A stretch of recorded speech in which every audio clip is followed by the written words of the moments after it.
감사와 찬송과 또 예물을 드립니다. 쉽지 않은 일상들을 주님의 은혜로 견디며 여기까지 오게 됐습니다. 하나님, 저희를 통하여 영광을 받으시고 지친 몸과 마음에 새 힘을 더하사 남은 올 한 해도 주님과 함께 더욱 힘껏 달려가게 하여 주시옵소서. 무더운 날씨에 쉽게 지치고 또 우리의 의지대로 되지 않는 일상에 낙심할 때가 더 많아졌습니다. 하나님, 날마다 매 순간 저희를 붙잡아 주셔서 주님 주시는 소망과 기쁨을 놓치지 않게 하여 주시고 소소한 여러 일들 속에서도 주님의 은혜를 발견하고 또 누릴 수 있도록 때마다 우리의 눈을 열어주셔서 아주 보통의 하루 속에서 감사하고 천국을 누리며 사는 우리 모든 성도들 되게 하여 주시옵소서. 크고 작은 일들과 질병으로 괴로워하는 우리 교우들을 위해 기도합니다. 이 시간 치유와 은혜를 베풀어 주시고 때를 따라 돕는 손길과 은혜로 그 연약해진 몸과 마음을 소생시켜 주시옵소서. 믿음의 기도는 병든 자를 구원하리니 주께서 그를 일으켜 주신다고 말씀하셨습니다. 우리가 함께 기도함으로 그 말씀이 우리 가운데 응답되는 것을 꼭 보게 하여 주시옵소서. 오늘부터 시작하는 북앤시네마를 통해서 우리 성도들이 즐겁게 교제하고 은혜를 나누고자 합니다. 모든 순서를 주님께서 친히 주관해 주셔서 우리의 마음과 생각을 넓혀 주시고 새로운 믿음의 지경을 경험하는 기회 되게 하시고 두려움 없이 세상을 사랑하고 섬길 수 있는 믿음으로 자라갈 수 있도록 하나님, 저희 가운데 함께하여 주시옵소서. 이제 저희의 마음과 생각을 모아 하나님의 말씀 앞으로 나아갑니다. 주시는 말씀을 깨닫고 삶으로 고백할 수 있도록 또 진리로 인하여 쉼과 자유를 누릴 수 있도록 성령 하나님, 오늘도 각 사람 가운데 친히 말씀하여 주시옵소서. 예수님의 이름으로 감사하며 기도드립니다. 아멘. 우리 하나님 말씀 함께 보시겠습니다. 오늘 우리에게 주시는 말씀은 여호수아 24장 29절로 마지막 33절까지 말씀입니다. 구약 성경 358쪽 여호수아 24장 29절부터 33절까지 우리 함께 교독해서 봉독하겠습니다.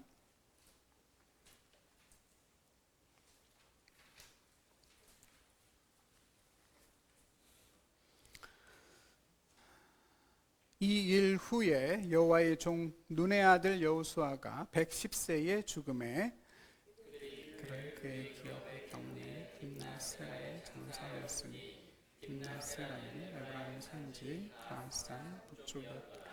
이스라엘이 여호수아가 사는 날 동안과 여호수아 뒤에 생존한 장로들 곧 여호와께서 이스라엘을 위하여 행하신 모든 일을 아는 자들이 사는 날 동안 여호와를 섬겼더라. 이스라엘 자손이 애굽에서 가져온 요셉의 뼈를 세겜에 장사하였으니 이곳은 야곱이 190터를 주고 세겜의 아버지 하몰의 자손들에게서 산 밭이라. 그것이 요셉 자손의 다같이 아론의 아들 엘르아살도 죽음에 그들이 그를 그의 아들 비느하스가 에브라임 산지에서 받은 산에 장사하였더라. 아멘.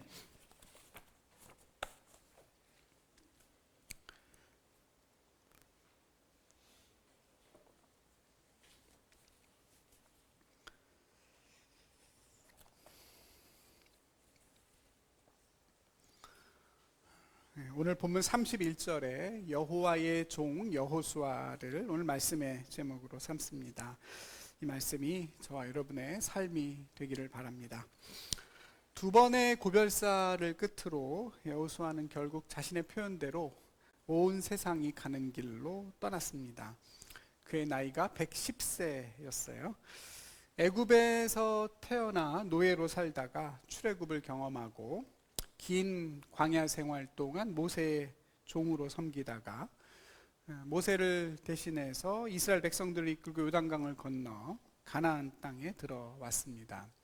7년여의 전쟁을 승리로 이끌었고 또 쉽지 않은 기업 분배까지도 다 마무리하고 결국 약속의 땅에서 자기가 받은 기업 딥낫세라에 묻혔습니다. 이스라엘의 역사가 고스란히 담겨 있는 삶이고 또 그 역사를 이끌어 오신 하나님의 신실하심이 녹아진 인생입니다. 나는 선한 싸움을 싸우고 내가 달려갈 길을 마치고 믿음을 지켰다고 했던 바울의 마지막 고백이 생각나는 참 아름답고 또 존귀한 삶이 아닌가 싶습니다. 그런 여호수아를 사람들이 그의 기업 딥낫세라에 장사했다라고 오늘 본문은 이야기합니다. 여호수아를 장사했습니다. 우리도 그렇지만 성경은 시신을 장사하는, 그러니까 땅에 묻는 그 장사를 매우 중요하게 여깁니다. 단순히 죽음 이후의 어떤 부차적인 과정이 아니라 죽음을 확정하고 완성한다는 의미가 강합니다. 우리가 신앙을 고백하는 사도신경에도 보면 본디오 빌라도에게 고난을 받아 십자가에 못 박혀 죽으시고 그 다음이 뭐예요?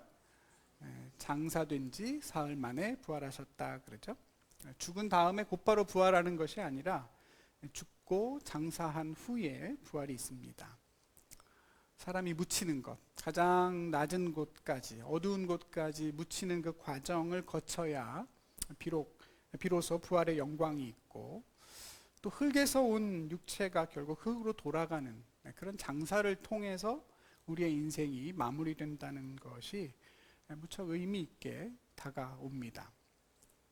사실 오늘 본문에는 여호수아의 죽음과 장사 외에도 다른 두 사람의 장사와 죽음이 함께 기록되어 있습니다. 먼저 애굽에서 죽은 요셉의 뼈를 세겜에 장사하는 장면이 32절에 나오는데요. 요셉이 애굽에서 죽기 전에 마지막으로 형제들에게 유언하죠. 지금 내가 애굽에서 죽지만 나중에 하나님이 여러분을 애굽에서 나가게 하시고 반드시 약속하신 가나안 땅에 들어가게 하실 것입니다. 그러니 애굽을 나갈 때 꼭 나의 유골도 함께 메고 가서 가나안 땅에 묻어 주십시오라고 이야기하는데요. 흥미로운 것은 그런 요셉의 장례를 기록하면서 창세기의 그 성경은 요셉을 장사했다라고 하지 않고 다르게 표현한다는 점입니다. 창세기 마지막 장 마지막 절에 보면 요셉의 몸에 향 재료를 넣고 애굽에서 입관하였더라, 이렇게 창세기가 끝납니다.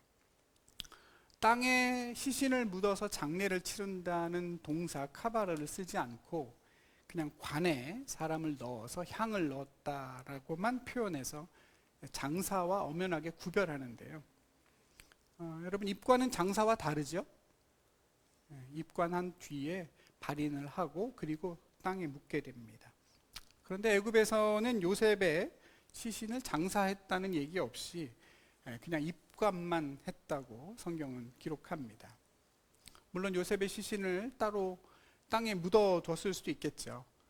당시 애굽의 귀족들의 장례 방식대로 시신을 미라로 만들어서 관에 넣고 어딘가에 매장했을 수도 있습니다. 그러나 성경은 그 매장에 대해서는 언급을 하지 않습니다. 단지 요셉의 시신을 입관하기만 했다라고 해서 그의 장례를 유예합니다. 그런 요셉의 유골이 언제 장사되느냐? 바로 오늘 요셉 지파의 먼 후손이 되는 여호수아의 죽음과 장례 장면에서입니다. 요셉의 아버지였던 야곱이 정말 오래 전에 베크시타라는 돈을 주고 하몰의 자손에게서 산 밭이라고 그러죠.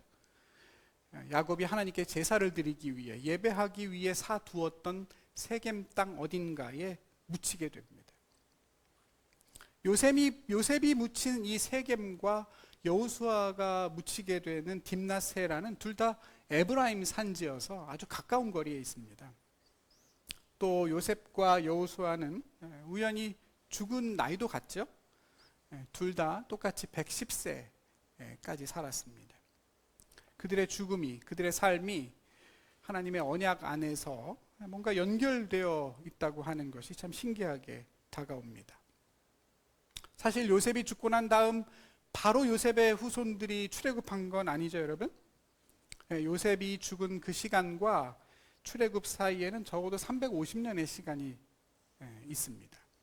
그 긴 시간 동안 후손의 후손들이 요셉의 유언을 잘 간직했다는 뜻이고, 여러분 그 다급한 출애굽 상황에서도 요셉의 유고를 잊지 않고 함께 메고 나온 것입니다. 40년 광야 생활 동안에도 그 관을 내내 들고 다녔겠죠? 메고 다녔을 겁니다. 가나안 땅에 들어온 다음엔 어떻게 됐는지 성경에 이야기가 없습니다만, 오늘에야 요셉의 장례를 치르고 있다는 사실을 바라봐서는 아마 이스라엘 백성들은 오래전부터 이 요셉의 장례와 여호수아의 장례를 하나의 언약, 하나의 신앙적인 맥락에서 바라보고 있었던 게 아닌가 생각됩니다. 가나안 땅에 대한 믿음과 소망이 담겨 있던 요셉의 죽음이 여호수아를 통해 비로소 완성됐다는 그런 고백을 백성들이 함께 하는 것이죠.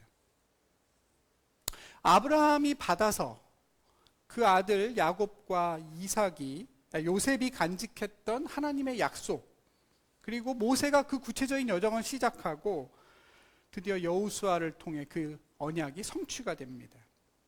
창세기부터 시작됐던 하나님의 그 언약이 결국 여호수아의 죽음으로 일단락이 되는 거죠. 하나님의 언약이 그렇게 이루어집니다. 누군가의 믿음과 순종이 다른 누군가의 소망과 인내로 이어지면서 그렇게 오랜 세월 견뎌야 합니다. 바랄 수 없는 중에 바라고 믿은 사람이 있고, 절망의 자리지만 끝까지 그 약속을 간직하고 품었다가 운반해 준 사람들이 있고, 또 실제로 그 약속을 이루기 위해 싸우고 뛰어갔던 사람들도 있습니다. 그 모든 믿음과 삶이 시간이라는 역사 속에 쌓이고 또 잇대어지면서 하나님의 약속이 마침내 현실이 된 것이죠. 여러분, 지금도 하나님의 나라는 우리 가운데 그렇게 오고 있을 것입니다.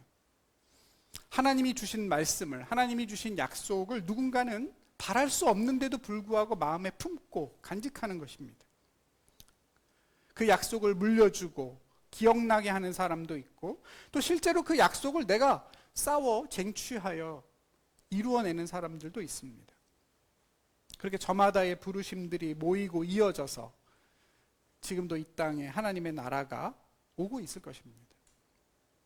사랑하는 우리 성도 여러분, 저 여러분의 삶도 그렇게 하나님의 나라가 오게 하는 그런 믿음의 귀한 징검다리가 다 되시기를 주님의 이름으로 축복합니다.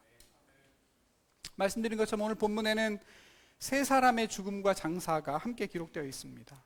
여호수아 요셉 외에도 대제사장이었던 엘르아살이 죽어서 에브라임 산지에 함께 묻히게 됩니다.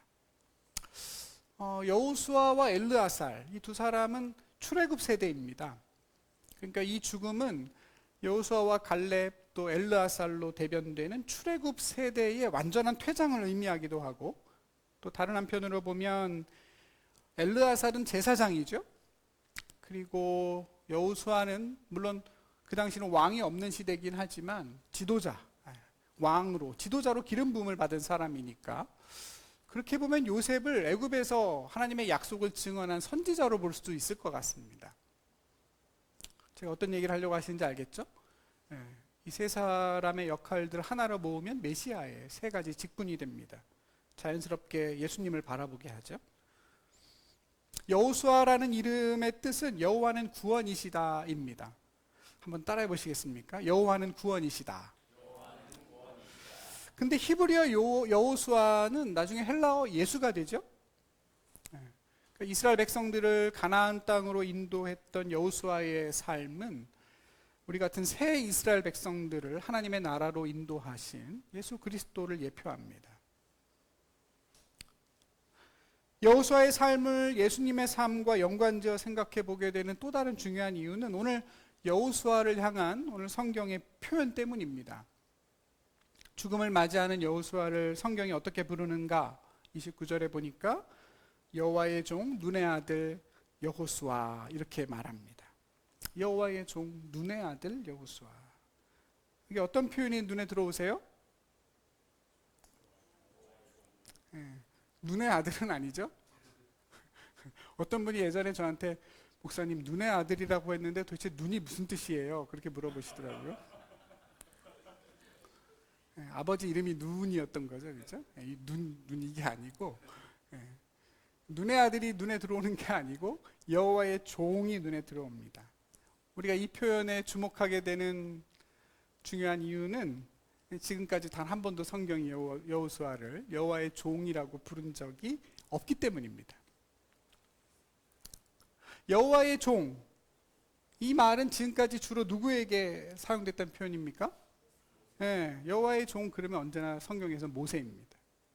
살아생전에 여호와의 종으로 가장 많이 불린 사람은 모세이고 그 외에 한 명 더 여호와의 종으로 불린 사람이 있는데 그게 다윗입니다.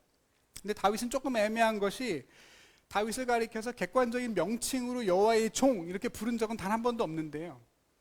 하나님이 다윗을 향해 나의 종 그랬습니다. 그리고 다윗이 하나님을 향해 저는 주님의 종입니다 그랬어요. 참 신기하죠? 뭔가 객관적인 명칭은 종이 여호와의 종이 아닌데 하나님과 다윗 사이의 관계에서는 하나님의 종이라고 부른 아주 독특한 사람이 다윗입니다. 그 밖에 여호와의 종이라는 표현이 성경에 나오는 곳은 이사야서 정도입니다. 이사야서에 보면 앞으로 장차 오실 메시아를 가리켜서 여호와의 종이라고 부르는데요. 근데 오늘 또 다른 한 명이죠. 여호수아가 죽기 전에 처음이자 마지막으로, 죽음 이후이죠. 처음이자 마지막으로 여호와의 종이라는 호칭을 듣게 됩니다. 그래서 저는 여호와의 종이라는 이 표현이 마음에 참 오래 남는 것 같습니다. 그 호칭이 가지고 있는 무게 때문이기도 하지만 이것이 그의 생전에 들었던 말이 아니라 모든 삶을 다 마치고 난 다음에 듣게 된 말이기 때문입니다. 평생 한 번도 들어본 적이 없는 말인데 죽고 나서 하나님 앞에 갔을 때 듣게 됐다니 그때 여호수아의 마음이 어땠을까요? 아시는 것처럼 여호수아는 생의 대부분을 여호와의 종보다는 모세의 종으로 살았습니다. 그래서 여호수아 1장 1절에 보면 여호와의 종 모세가 죽은 후에 여호와께서 모세의 수종자 눈의 아들 여호수아에게 말씀하셨다. 내 종 모세가 죽었으니 너는 이 백성을 이끌고 약속한 땅으로 가라. 이렇게 말씀하십니다. 좀 기막힌 얘기 아닙니까, 여러분? 모세가 죽었습니다. 그리고 여호수아가 이제 이스라엘 백성들을 이끌게 되는데도 성경은 그때까지도 여호수아를 여호와의 종이 아니라 모세의 종이라고 부릅니다. 근데 오늘 마지막에 와서 성경은 여호수아를 비로소 여호와의 종이라. 여호와의 종 여호수아가 110세에 죽었다 말합니다. 1장 맨 첫머리에서 모세의 종이었던 그가 24장 끝에 와서 여호와의 종입니다. 그 24장의 내용을 그가 어떻게 꽉 채워 살았는지, 어떤 삶으로 살아갔는지, 그의 인생이 하나님 앞에 어떤 모습이었는지를 이보다 더 잘 보여주는 대목이 없을 겁니다. 비록 명사로는 여호와의 종이 아니었을지라도 동사로 그의 삶을 서술해 보면 그는 언제나 하나님을 섬기는 자로 살았습니다. 오직 나와 내 집은 여호와를 섬기겠노라 했던 말처럼 그는 한결같이 하나님의 종으로 살았습니다. 모세의 종으로 그를 섬길 때에도, 리더가 돼서 이스라엘 백성들을 이끌고 있을 때에도 여호수아의 실존적인 삶은 늘 하나님의 종이었다고 성경은 분명하게 증언하는 것입니다. 여러분, 하기야 사람들이 나를 뭐라고 불러주든 그게 뭐가 그렇게 중요하겠어요? 내 명함에 기록되어 있는 호칭이 뭐든, 사람들이 나를 뭐라고 부르든 그보다 더 중요한 것이 그 호칭을 살아내는 우리의 모습일 것입니다. 명사가 중요한 게 아니라 동사가 중요하죠. 그렇지 않습니까, 여러분? 목사로서 목사답게 살아가지 않는다면 호칭이 목사여도 그게 무슨 소용이 있겠어요? 네이버 검색창에 개신교 목사 이렇게 딱 치면요, 제일 위에 제일 먼저 나오는 사람이 누군지 아십니까? 정광훈 씨가 나옵니다.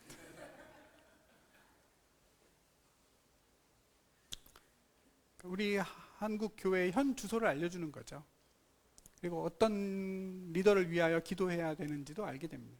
그러니까 호칭이, 명사가 중요한 게 아니죠. 사람은 명사를 보겠지만 하나님은 그 동사를 보십니다. 그리고 우리는 우리의 마지막 시간 속에, 마지막 순간에 우리를 향한 하나님의 결론을 보게 될 겁니다.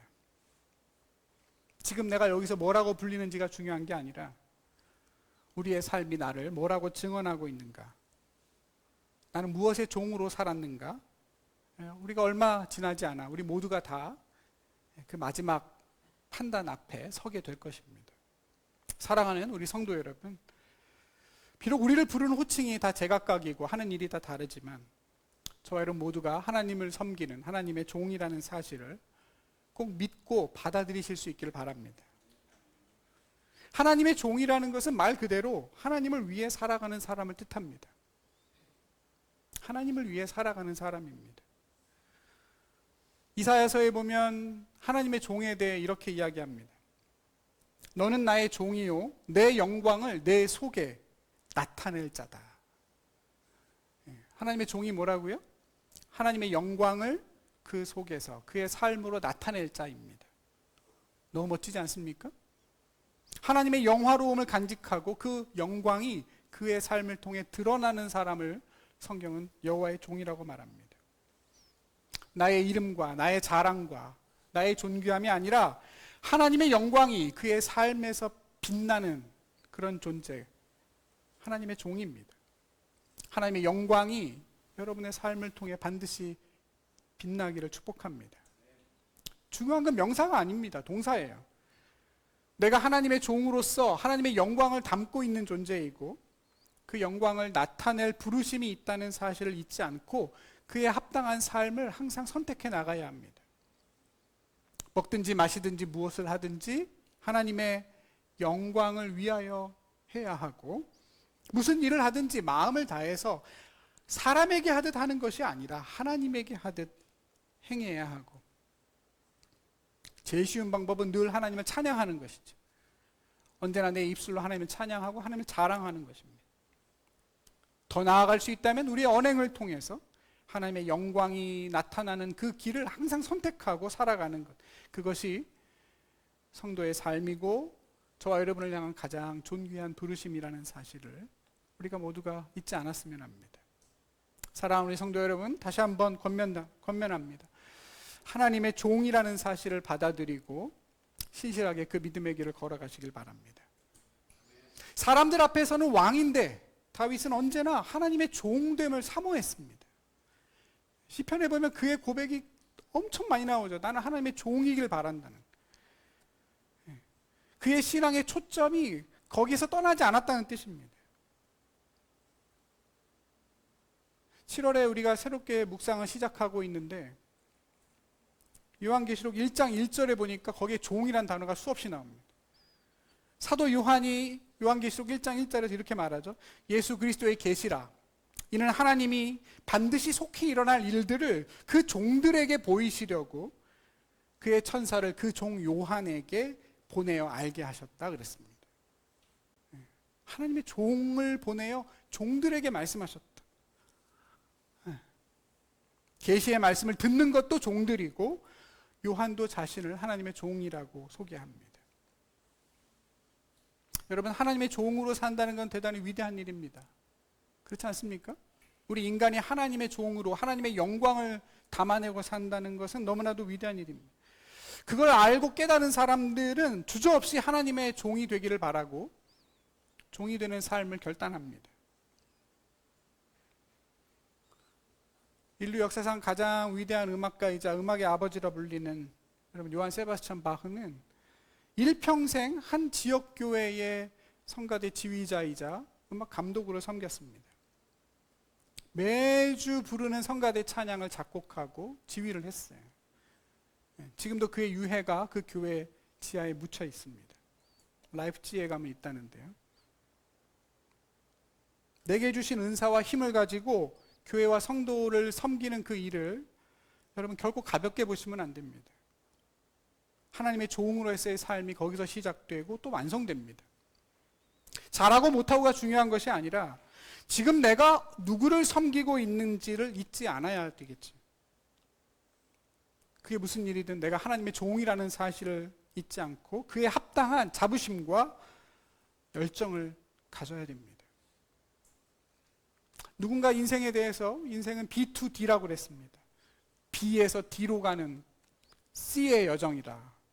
B는 birth, 출생, 태어나는 거고, D는 death, 죽음이고, 그 사이에 있는 C, choice, 그 선택들이 바로 인생이라고 합니다만, 여호수아의 삶과 죽음을 통해 배우는 바도 그렇습니다. 애굽에서 태어나서 뭘 섬겨야 될지 몰랐던 인생으로 살다가 내가 드디어 누구를 섬겨야 되겠다는 것을 알게 되고 그 섬김의 삶을 일평생 끝까지 힘껏 살아내는 그것이 저와 여러분의 신앙이고 인생이구나 생각됩니다. 왜 우리가 하나님을 섬기며 하나님만 섬기며 살아야 되는가? 그렇지 않으면 우리가 모든 것을, 세상의 모든 걸 섬기며 사는 종이 될 수밖에 없다고 성경은 말합니다. 하나님을 섬기지 않고 스스로 하나님처럼 되려고 했을 때 아담은 다스림의 자리에서 내려와 종이 됐습니다. 사람은 본질상 뭔가를 섬기는 존재죠. 하나님을 섬기든 돈을 섬기든 권세를 섬기든, 요즘 애들은 아이돌을 섬기죠. 어떤 것에 집중하고 집착해서 시간과 에너지를 헌신합니다. 그리고 그 섬기는 대상을 점점 닮아갑니다. 그래서 뭘 섬기느냐가 더 중요합니다. 하나님을 섬기는 삶을 선택하고 그 길을 열심히 걸어가다 보면 만물을 다스리는 정말 하나님이 주시는 그 자유를 누릴 수 있을 뿐만 아니라 우리도 어느새 하나님을 닮은 거룩한 모습들을 이루어가게 될 것이기 때문입니다. 우리가 여호수아의 삶을 돌아볼 때 인상 깊게 느껴지는 부분은 바로 거기입니다. 하나님의 종으로서 그가 끊임없이 자라고 완성되어져 갔다는 점이에요. 처음에 여호수아는 모세의 종이었지만 조금씩 자라고 온전해져 가면서 마지막은 여호와의 종이었습니다. 자라갔어요, 여러분. 조금씩. 원래 여호수아의 이름은 여호수아가 아닙니다. 호세아죠. 호세아는 명사예요. 뜻이 구원입니다. 근데 모세가 그 이름을 동사로 바꿔줘요. 정탐꾼으로 가나안을 향해 나아갈 때 이름을 호세아가 아니라 여호수아로 바꿔줍니다. 여호수아는 무슨 뜻이라고요? 여호와는, 와, 우리 여러분, 네, 구원하신다. 방금 전에 했는데. 여호와는 구원이시다. 놀랍지 않습니까, 여러분? 원래는 그냥 구원, 자기가 구원받든 그냥 구원이라는 말이었는데 너의 삶을 통해 여호와가 구원이라는 사실이 드러날 거라는 축복과 예언의 메시지가 담겼습니다. 근데 정말 여호수아는 그렇게 자라갔고 살아냈어요. 하나님이 구원이라는 사실을 그의 삶을 통해 똑똑히 증언했습니다. 오늘 본문에 나온 요셉도 마찬가지죠. 요셉은 처음엔 철없는 부잣집 막내 아들이었어요. 근데 그가 결국 죽을 때는 하나님이 이 땅에 있는 많은 생명을 구원하는 생명의 통로로 자라갑니다. 어제 요한계시록 말씀해 보니까 두아디라 교회를 향해 하나님이 칭찬하시는데 자랐다고 칭찬하세요. 너의 사업과 사랑과 믿음과 소망과 섬김이, 인내가 무엇인지 내가 안다. 너의 나중 행위가 처음 행위보다 더 많다. 어마어마한 칭찬이죠? 너의 사랑과 섬김과 인내와 수고를 아는데 너의 처음보다 지금이 훨씬 더 많다. 여러분, 그렇게 우리도 자라가기를 바랍니다. 지금은 좀 부족하더라도 어제보다 오늘 조금 더, 오늘보다 내일 조금 더 자라서 정말 여호와의 종이라는 이름에 합당한 그런 존귀한 인생 살아가길 바랍니다. 여러분도 느끼시겠지만 사람이 자라고 성장하는 게 그렇게 쉬운 일은 아닙니다. 그렇지 않습니까? 나이 먹으면 자랍니까? 자라기는커녕 뒷걸음질 칠 때도 너무나 많습니다. 어릴 때는 나이가 많아지면 그냥 자연스럽게 어른스러워지고 신앙도 깊어지고 인격도 좋아질 줄 알았는데 그렇지가 않아요.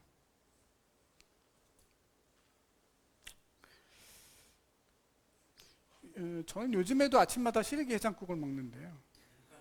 최근에 한 가지 고민 아닌 고민이 생겼습니다.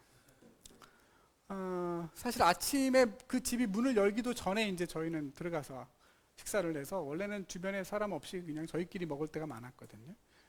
그래서 사장님이 가끔씩 남들 안 주는 이상한 좋은 반찬도 따로 이렇게 챙겨주시기도 하고 그랬는데, 요즘에는 저희보다 더 일찍 와서 먹는 한 아저씨가, 어르신이 한 분이 계세요.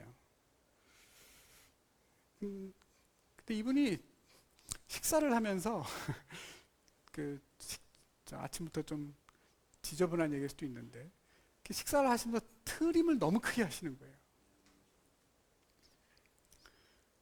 그 식당 공간도 별로 넓지 않은데 옆에서 밥 먹고 있는 사람 물론 저 밖에서도 들릴 정도로 엄청 크게 하셔요. 제가 살짝 인기척을 이렇게 드렸는데도 별 소용이 없습니다. 요즘 아침마다 고역이에요. 해장국도 물리는데 이분 때문에 좀 다른 식당을 가야 되나 고민을 할 정도인데, 연세가 지긋해지신 분인데 왜 이렇게 예의가 없을까 제가 가서 따지기도 그렇고 고민이 많습니다. 왜 이런 말씀을 드리냐면, 여러분 주변을 돌아보면 연세 많으신 어른 중에 그 세월의 겸손이 몸에 배서 더 남을 더 배려하고 언행을 조심하는 분을 만나기가 쉽습니까? 어렵습니까? 이 유교 문화의 영향인지는 모르겠지만 대체로 어르신들은 나이가 어린 사람에게나 또 공공장소에서 함부로 하는 경향이 많으세요. 물론 아닌 분들도 많습니다만 대체로 그런 것 같아요. 제가 왜 그럴까 생각해 봤는데요. 이제 주변에 자기에게 아무런 이야기를 해주는 그런 나이가 된 거죠. 누군가로부터 지적을 받고 훈육을 받은 경험이 없는 시간을 너무 오래 보낸 거예요. 그러다 보니까 자기를 객관화해서 볼 수 있는 능력이 점점 더 약해져 버렸죠. 아이들 키울 때 여러분 부모들이 수없이 잔소리 하잖아요. 말 그렇게 하면 안 된다. 어른들에게 인사해야 된다. 우리 교회 성도님들은 애들이 인사 잘못하면 어떻게 해요? 다시 하라고 그래요. 다시 똑바로 해라. 태도가 그게 뭐냐? 계속 지적하고 가르쳐서 아이들이 잘하고 온전해져 갑니다. 근데 여러분 어른들은 그럴 기회가 다 사라졌잖아요. 아무도 뭐라고 안 하고 또 아무도 그렇게 못하니까 자기를 돌아보면서 고쳐갈 수가 없게 되고, 점점 더 나이를 먹으면서 겸손해지고 온전해져 가는 것이 아니고 오히려 더 철없는 어린아이와 같은 모습으로 퇴보하는 게 아닌가. 저도 나이를 먹어가는 입장에서 계속 스스로 돌아보게 되는 요즘입니다. 여러분, 여호수아가 일평생 여호와의 종으로 하나님을 섬기며 살다가 결국 여호와의 종으로까지 완성되어져 갔다는 그 사실을 너무 쉽게 생각하면 안 됩니다. 용두사미가 아니라 사두용미가 되는 거, 처음엔 미약했지만 나중에 창대해지는 거, 처음 행위보다 나중에 행위가 더 많아지는 거, 그에게까지 자라가는 것, 그게 얼마나 힘들고 고단한 일인지를 모릅니다. 하나님 앞에 또 주의 말씀 앞에 늘 우리 자신을 비춰봐야 하고, 더 이상 남이 나에게는 뭐라고 하지 않기 때문에 더욱 나 자신을 쳐서 복종시키는 삶이 이어져야 됩니다. 내가 종이라, 하나님의 종이라는 것을 믿는다면 좀 더 겸손하고 조금 더 절제하고 조금 더 진중해지겠죠. 내가 마치 주인인 것처럼 함부로 내 삶을 판단하거나 결정하거나 주장하지 않을 것입니다. 내 삶을 향한 주인의 뜻이 무엇인가? 과연 내 삶이 주인의 영광을 담아내고 있는가? 혹여나 내 삶이 하나님 아닌 다른 것을 섬기고 있지는 않은가? 늘 조심하게 될 겁니다. 여호수아의 죽음으로 오늘 이 여호수아 말씀을 마무리하면서 성경은 좀 불안한 여운을 남기죠. 여호수아가 하나님을 섬긴 것처럼 이스라엘 백성들도 하나님을 섬겼다. 그런데 여호수아가 사는 날 동안에 섬겼다. 하나님이 하신 일들을 아는 어르신들이 죽기 전까지 섬겼다. 무슨 뜻이에요? 무슨 뜻이겠어요? 여호수아가 죽고 난 다음에는 뭔가 문제가 발생했다는 얘기겠죠? 만약 그게 아니라면 그냥 섬겼다고만 했겠죠. 실제로 사사기에 보면 그 얘기 다음에 어떻게 이어지는지가 그대로 나옵니다.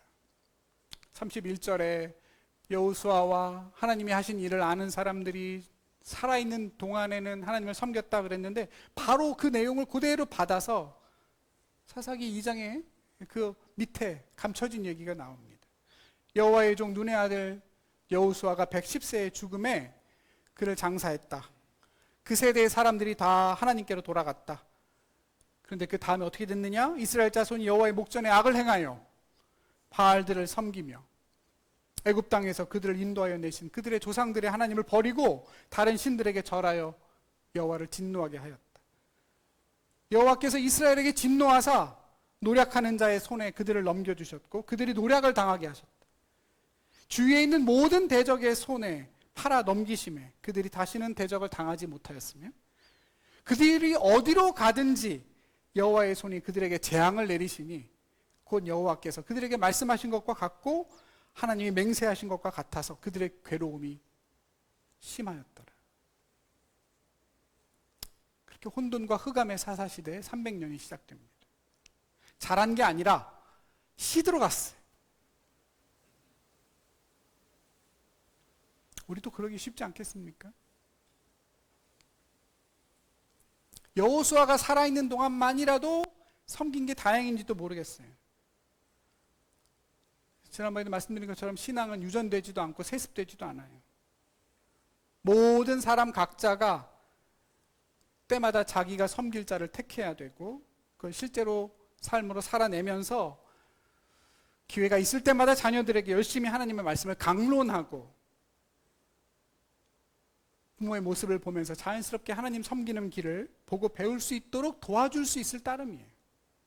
내가 잘한다면, 내가 끊임없이 자라가는 삶을 살아간다면 자녀들도 함께 자라갈 가능성이 많겠죠.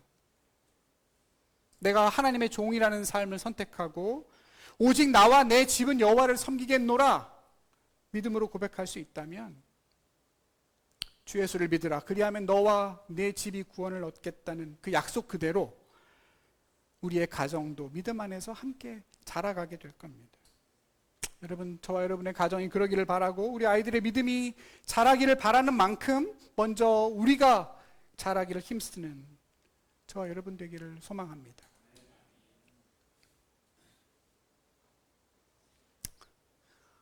오늘 말씀을 이제 갈무리하면서 여호수아 강해도 다 마치게 됩니다. 지난 1년간 여호수아 강해를 함께 나누면서 여러분 어떠셨는지 모르겠어요. 어떤 말씀이 지금도 여러분 마음에 남겨져 있고 또 어떤 말씀을 삶으로 고백했는지 목사로서 설교자로서 많이 궁금합니다. 책의 제목이 여호수아이다 보니까 아무래도 여호수아의 신앙과 삶에 우리가 주목하게 됐고 그래서 한편으로는 설교가 너무 한 방향으로 흘러간 건 아닌가, 늘 같은 얘기를 반복한 건 아닌가, 저는 개인적으로 고민이 많았더랬습니다만 여러분 어떠셨는지 모르겠어요. 우리에게 필요했던 말씀은 성령께서 또 꼭 다시 생각나게 해주시고 또 풀리지 않았던 여러 가지 질문들이 있다면 이어질 요한복음 말씀을 통해서 우리가 함께 그 길을 찾아가기를 바랍니다. 한 사람의 인생을 이렇게 깊게 가까이서 오래 바라볼 수 있어서 저는 개인적으로 참 좋았습니다. 인생은 시와 같아서 멀리서 바라볼 땐 불가해한 어떤 암호와 같지만 이해해 보리라 하는 마음으로 가까이 다가가서 들여다보면 그 인생 안에 담겨 있는 의미를 이해하게 된다는 드라마 대사죠.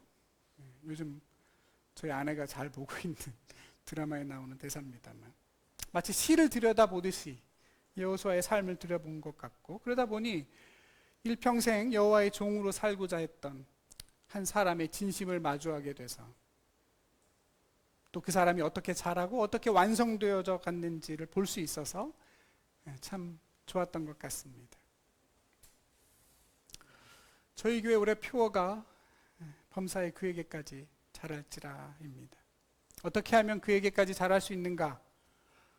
예수님을 예표하는 여호수아의 삶을 통해 한 가지 실마리는 얻었습니다. 자신을 여호와의 종이라고 늘 인정하고 내 삶이 하나님의 영광을 담는 그릇이라는 사실을 받아들여서 지금 내 삶의 현실 속에서 그 영광에 합당한 모습을 끊임없이 선택해 나갈 때 저와 여러분은 조금씩, 그러나 분명히 그분에게까지 자라가게 될 것입니다. 우리가 여호와의 종이기 때문에 우리의 삶과 죽음이 하나님의 일이라는 사실을 꼭 잊지 말아야겠습니다. 당신의 종들을 귀히 여기시고 잊지 않으시고 지금도 우리보다 앞서서 우리보다 더 열심히 우리를 위해 친히 일하고 계실 것입니다. 하나님을 섬기는 귀한 그 삶을 지금껏 열심히 살아온 여러분을 진심으로 축복합니다. 오늘까지 행한 것처럼 끝까지 그 믿음의 길을 완주하셔서 여호와의 종이라 불리는 그 믿음의 삶으로 마침내 다 완성되어 가시기를 주님의 이름으로 다시 한번 축복합니다. 기도하겠습니다. 하나님 감사합니다.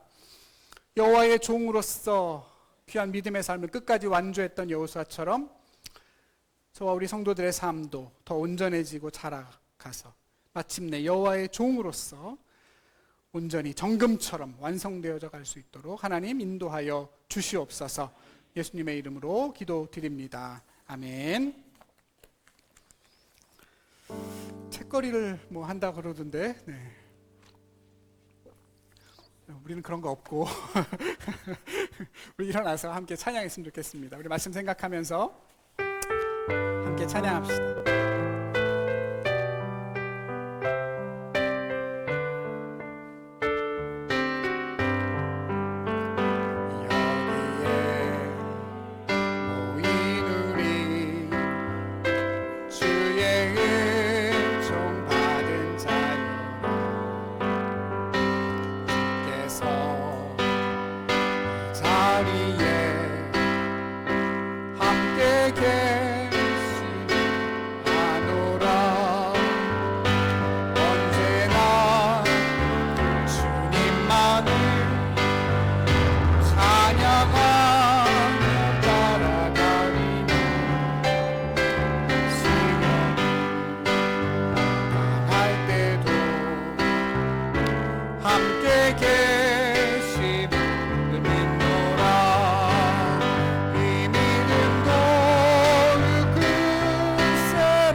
사랑받는 주의 사명 주께서 뜻하신 일 주께서 뜻하시 우리를 통해 펼치신다 우리를 통해 펼 아멘 이 믿음도 굳세라 이 믿음도 굳세라 주가 지켜주신다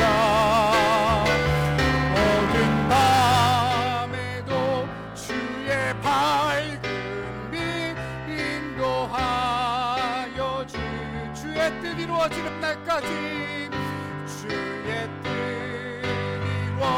지는 날까지 믿음도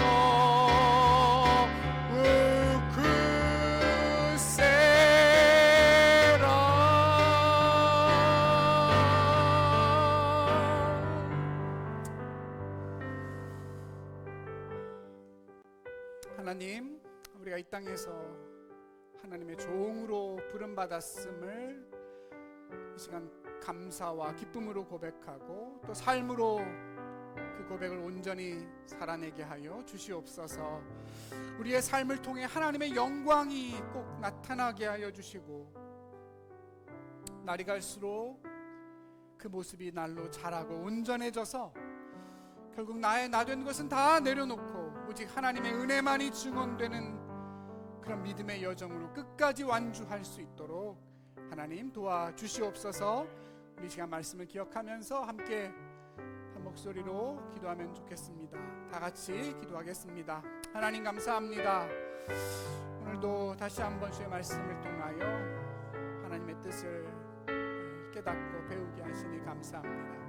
여호수아의 삶과 죽음을 보면서 그가 살아낸 삶이 어떤 삶이었는지를 다시 한번 알게 됩니다.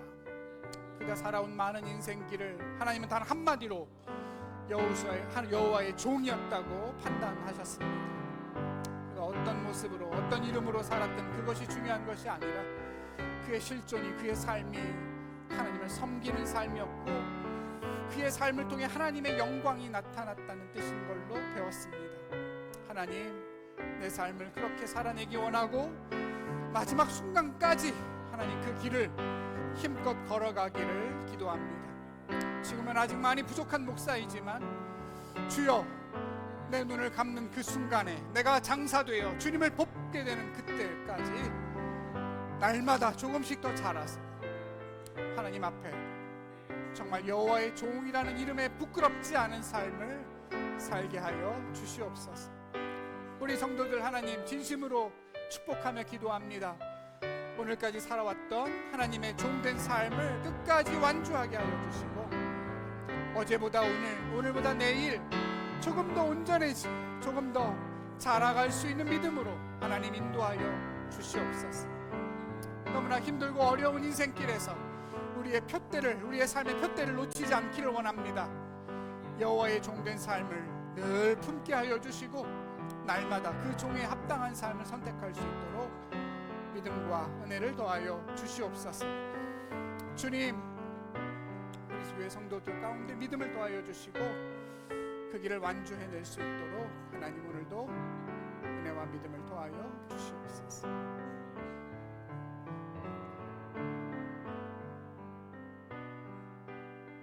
사랑하는 하나님,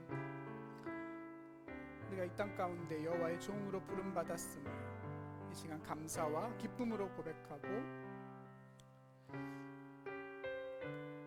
정말 만물을 다스리는 왕같은 제사장처럼 이 땅의 삶을 온전히 살아낼 수 있도록 하나님 은혜 베풀어 주시옵소서. 때론 주님 주신 부르심을 다 잊어버리고 아무 생각 없이 그냥 사라지는 대로 살아갈 때도 많이 있지만 하나님, 우리를 택하신 하나님의 신실하심을 믿고 의지합니다. 주님, 이 시간 다시 우리를 성령으로 충만하게 하여 주시고 다시 한번 주님의 뜻을 쫓아 살아갈 수 있는 힘과 지혜를 허락하여 주시옵소서. 세상이 우리를 뭐라고 부르든 우리가 어떤 일을 하면서 돈을 벌고 또 우리의 지위가 무엇이든 우리가 하나님의 종으로 부름받은 존재임을 늘 잊지 않게 하여 주시고 먹든지 마시든지 뭘 하든지 하나님의 영광을 늘 생각하게 하여 주시기를 원합니다. 무슨 일을 하든 사람이 아니라 하나님께 하듯 정성과 온전함으로 감당하게 도와주시고 우리에겐 엄연히 주인이 계시다는 사실을 우리의 언행을 통해 우리의 성품과 인격을 통해 고백해낼 수 있도록 부족한 저희를 하나님 친히 주장하여 주시옵소서. 요셉이 자라고 여호수아가 자라서 그 모든 사명을 온전히 마치고 죽었던 것처럼 저와 우리 성도들의 신앙도 날로 자라서 주님의 장성한 분량에 이르게 하여 주시기를 간절히 기도합니다. 지금 많이 부족하더라도 오늘보다 어제가 아니 어제보다 오늘이 오늘보다 내일이 더욱더 온전해지게 도와주시고 그러기 위해 오늘도 다시 한번 진리의 말씀 앞에 우리를 비추어 보고 스스로 살피며 살아가는 주님 저희가 되게 하여 주시옵소서. 여러 가지 모습으로 주의 몸된 교회를 섬기며 주님의 종으로 살아가는 우리 성도들을 축복하며 기도합니다. 비록 적은 무리를 섬기는 일이지만 그래서 더욱더 존귀하고 영화로운 것을 믿사오니 하나님 그 모든 사명들을 끝까지 잘 감당할 수 있게 도와주시고 복에 복을 더하시고 지극히 작은 일에 충성한 종들마다 더 귀한 것으로 맡겨주시고 늘 주님의 즐거움에 참여하며 사는 복된 인생 되게 하여 주시옵소서. 여호수아 강해를 마치며 하나님께 감사드립니다. 주셨던 말씀이 우리의 삶의 깊은 곳에 심겨져서 언젠가는 꼭 결실하게 주님 도와주시고 어렵고 힘들 때마다 주신 말씀 붙잡고 힘을 얻을 수 있도록 성령 하나님 말씀이 생각나게 하여 주시옵소서. 이젠 우리 주 예수 그리스도의 은혜와 아버지 하나님의 사랑과 성령의 교통하심이 우리의 삶을 통해 오직 하나님의 영광이 나타나는 여호와의 종으로 살게 하여 주시옵소서. 고백한 우리 모든 성도들 머리머리 위에 그 존귀한 삶 위에 지금부터 영원토록 함께 계시옵기를 간절히 축원하옵나이다. 아멘.